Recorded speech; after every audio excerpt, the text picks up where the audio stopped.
محترم، کل کی آیات میں شکار کے متعلق اللہ رب العزت نے احکام بیان فرمائے، اور شکار بھی وہ جو حالت احرام میں کیا جائے۔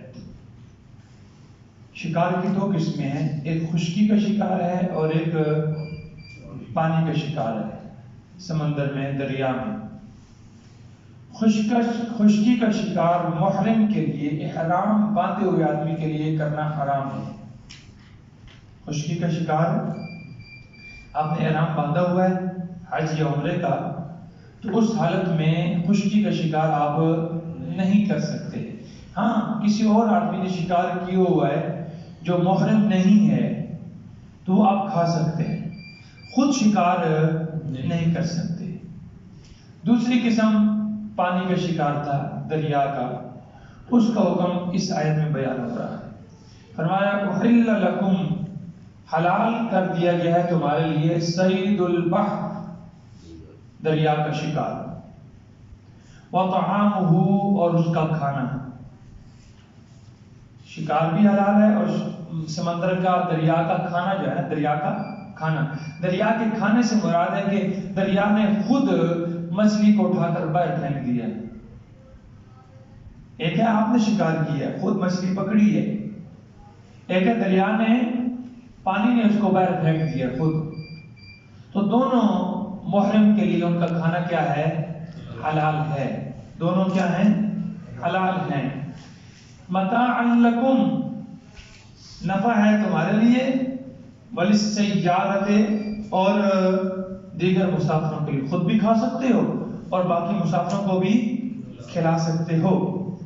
وحرم علیکم صید البر، دوبارہ اللہ تاکید کے لیے پھر خشکی کا شکار کا حکم ذکر کر رہے ہیں، اور حرام کر دیا گیا ہے تمہارے اوپر خشکی کا شکار، ما دمتم حرما، جب تک کہ تم کیا ہو؟ احرام کی حالت میں ہو۔ جب تک تم احرام کی حالت میں ہو نا، اس وقت تک تم خشکی کا شکار نہیں کر سکتے۔ واتقوا اللہ، اور اللہ سے ڈرتے رہو۔ جہاں بھی اللہ رب العزت نے کوئی حکم ذکر کیا ہے، جہاں بھی احکام کا تذکرہ آتا ہے، اس کے بعد اللہ تقوی کا ذکر فرماتے ہیں۔ کیوں؟ کیونکہ اشارہ اس بات کی طرف کہ ان احکام پر عمل کرنا انہی لوگوں کے لیے آسان ہے جن کے دل میں اللہ کا ڈر ہو، اللہ کا خوف ہو۔ اور ان احکام کا مقصد بھی اللہ کا خوف ہے۔ نماز، روزہ، حج، زکوٰۃ، اللہ کی عبادت، بار بار اللہ فرماتا لعلکم تتقون، لعلکم تتقون، لعلکم تتقون۔ سمجھ آ رہی؟ تو تمام عبادات جتنی بھی ہیں، چاہے مالی عبادت ہے، جانی عبادت ہے، بدنی عبادت ہے، قولی عبادت ہے، کوئی بھی عبادت ہے، ہر عبادت کا مقصد، خلاصہ اور نچوڑ کیا ہے؟ اللہ کا خوف۔ انسان کے دل میں تقوی پیدا ہو جائے، ڈر پیدا ہو جائے، اللہ کی خشیت انسان کے اندر پیدا ہو جائے۔ جتنا زیادہ اللہ کا خوف، اللہ یہ تقوی جو ہے نا، یہ خوف وہ خوف نہیں ہے جو ایک جانور سے خوف ہوتا ہے، شیر سے خوف ہوتا ہے، یہ وہ خوف نہیں ہے، یہ محبت والا خوف ہے۔ اس خوف سے اللہ کی محبت بڑھتی ہے۔ جتنا انسان کے اندر تقوی بڑھتا ہے نا، اتنا اس انسان میں اللہ کی محبت بڑھتی ہے۔ یہ وہ خوف ہے، یہ وہ خوف نہیں ہے جو جانور سے خوف ہوتا ہے، سمجھ، یا ڈاکو سے خوف ہوتا ہے۔ ڈاکو پہ خوف ہوتا ہے لیکن اس کی محبت نہیں ہوتی۔ لیکن اللہ سے جب انسان کے دل میں ڈر ہوتا ہے نا، تو اللہ کی محبت بھی کیا ہوتی ہے؟ بڑھتی ہے۔ یہ وہ خوف ہے۔ لعلکم تتقون، یہاں اللہ یہ فرماتے واتقوا اللہ، اور اللہ سے جتنے مرضی احکام میں بیان کرتا رہوں، میرا پیغمبر بیان کرتا رہے، امام الانبیاء بیان کرتا رہے، سارے نبیوں کا امام بیان کرتا رہے، سارے زبانوں سے میٹھی زبان بیان کرتی رہے، لیکن جب تک اللہ کا خوف اور ڈر نہیں ہوگا نا، ان پر عمل کرنا آسان نہیں ہوگا۔ ابو جہل کے سامنے بھی تو میرے نبی نے بیان کیا تھا نا، ابو بکر کے سامنے بھی تو نبی نے کہا تھا، آپ انہوں نے فوراً تسلیم کر لیا۔ حالانکہ ابو جہل بھی آپ کو صادق اور امین کہتا تھا، مانتا تھا، صرف کہتے نہیں تھا بلکہ آپ کو صادق اور امین مانتا تھا، لیکن نہیں مانا، یہ بات نہیں مانی، لا الہ الا اللہ والی بات نہیں مانی۔ ابو لہب نے بھی تو اپنے بھتیجے کی پیدائش کی خوشی میں اپنی لونڈی کیا کر دی تھی؟ آزاد کر دی تھی، اور بعد میں جب وہی بھتیجا جوان ہو گیا اور جوانی میں آپ کو کیا کہتا تھا؟ صادق اور امین۔ پورا مکہ والے سارے کے سارے قریشی ہوں یا غیر قریشی ہوں، جتنے بھی تھے سب آپ کو کیا کہتے تھے؟ صادق اور امین۔ مرد، عورت، جوان، بوڑھا، ہر ایک اپنے اپنے جھگڑوں میں آپ سے فیصلے کرواتے تھے، اپنی امانتیں آپ کے پاس رکھا کرتے تھے۔ لیکن جب وہی محمد بن عبد اللہ، محمد رسول اللہ بنا تو یہی لوگ کیا ہو گئے؟ مخالف ہو گئے۔ تو ان احکام پر عمل کرنا اس آدمی کے لیے ممکن ہے جس کے دل کا برتن کیا ہوگا؟ سیدھا ہوگا۔ بارش تو برس رہی ہے، قرآن کی رحمت کی بارش جو ہے نا، اللہ کی رحمت کی بارش قرآن کی شکل میں تو برس رہی ہے، 23 سال مکہ اور مدینہ میں برستی رہی ہے، لیکن اس قرآنی بارش سے اور رب کی اس رحمت کو انہی لوگوں نے سمیٹا جن کے دل کا برتن کیا تھا؟ سیدھا۔ وَيَهْدِي إِلَيْهِ مَن يُنِيبُ، اللہ ہدایت اس کو دیتے ہیں جو رجوع کرتا ہے، جس کے دل میں انابت ہوتی ہے، جس کے دل میں سختی نہیں ہوتی، اکڑ نہیں ہوتی، تکبر نہیں ہوتا۔ دل میں اگر تکبر ہے نا، بت بیٹھا ہوا ہے، مال کا، جاہ و جلال کا، برادری کا، عصبیت کا بت، میں فلاں قبیلے سے ہوں، یہ یتیم ہے، اور اللہ نے اسے نبی بنا دیا، ہم اتنے مالدار مکہ کے چودھری ہیں، طائف کے چودھری ہیں، ہمیں چھوڑ کر ایک یتیم کو نبی بنا دیا۔ تو وہ عصبیت کا بت جو تھا نا، وہ دولت کی جو شان اور شوکت کا بت ان کے دلوں میں تھا، اس لیے بات تو ہدایت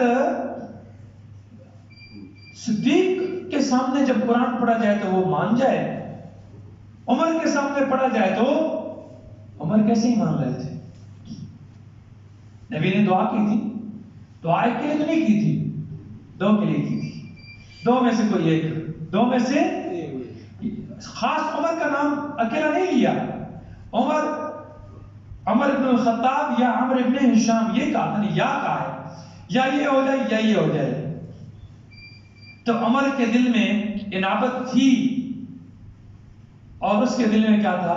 تکبر تھا، اسی لیے تو جب گردن کٹ رہی تھی نا، اس وقت بھی کیا کہتا ہے ابو جہل؟ گردن ذرا نیچے سے کاٹنا تاکہ پتہ چلے کہ سردار کی گردن ہے، تاکہ اس وقت اللہ کے نبی نے فرمایا تھا کہ میرا جو فرعون ہے نا، میری امت کا فرعون، وہ موسیٰ علیہ السلام کی فرعون سے بھی زیادہ متکبر ہے۔ موسیٰ علیہ السلام کا فرعون جو تھا نا، وہ بھی ربوبیت کا دعویٰ کرتا تھا، متکبر تھا، لیکن جب اس کو غوطہ آیا نا، پانی میں غوطہ آیا تو اس نے حقیقت کو تسلیم کر لیا اور اپنی غلطی کو مان لیا، کہتے آمنت برب موسیٰ و ہارون، موت کے وقت اس نے کلمہ پڑھ لیا تھا، لیکن میرا فرعون جو ہے نا، وہ اس سے بھی کیا ہے؟ زیادہ متکبر ہے، موت کا وقت ہے، گردن کاٹی جا رہی ہے، اور کہتے ذرا نیچے سے کاٹنا، ذرا نیچے سے کاٹنا تاکہ پتہ چلے سردار کی گردن ہے۔ تو یہ جو سرداری کا توق ہے نا، یہ بڑا خطرناک ہے، یہ بڑا خطرناک ہے۔ یہ جو بت ہے نا تکبر والا، یہ انسان کو کیا کرتا ہے؟ رسوا کر دیتا ہے، ذلیل کرتا ہے۔ تکبر صرف اور صرف کس ذات کو جچتا ہے؟ اس ذات کو جچتا ہے جو ہر قسم کے عیبوں سے کیا ہو؟ پاک ہو، ہر قسم کی کمیوں سے پاک ہو، ہر قسم کی کوتاہیوں سے پاک ہو، ہر قسم کی ضرورتوں سے پاک ہو۔ اللہ ہماری عبادتوں کا محتاج نہیں ہے، اللہ کو ہماری عبادتوں کی ضرورت نہیں ہے، یاد رکھنا۔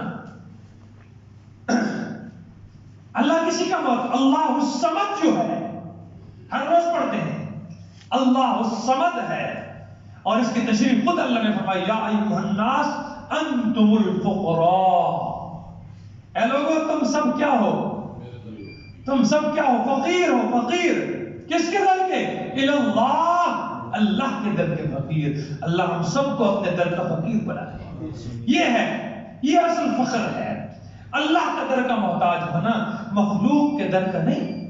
مخلوق کے در کی فخر تو محتاجی جو ہے نا وہ تو رسوا کر دیتی ہے، اور خالق کے در کی محتاجی تو انسان کو کیا عطا کرتی ہے؟ بلندی عطا کرتی ہے۔ آپ جتنی زیادہ اللہ کے سامنے اپنی احتیاجی پیش کرو گے نا، اللہ اتنا آپ کو کیا کریں گے؟ بلند کرتے جائیں گے۔ حقیقت بات ہے، جتنا اللہ کے سامنے اپنے آپ کو مٹاؤ گے اتنا اللہ کیا کریں گے؟ بلند کرتے جائیں گے، بلند کرتے جائیں گے۔ من تواضع للہ رفعہ اللہ، جو آدمی اللہ کے لیے اپنے آپ کو جھکا دیتا ہے اللہ اس کو بلند کر دیتا ہے۔ نہاد شاخ پر میوہ ببد ہے، جو شاخ میوے سے پر ہوتی ہے نا وہ کیا ہوتی ہے؟ وہ جھکی ہوئی ہوتی ہے، جھکی ہوتی ہے، جھکی ہوتی ہے۔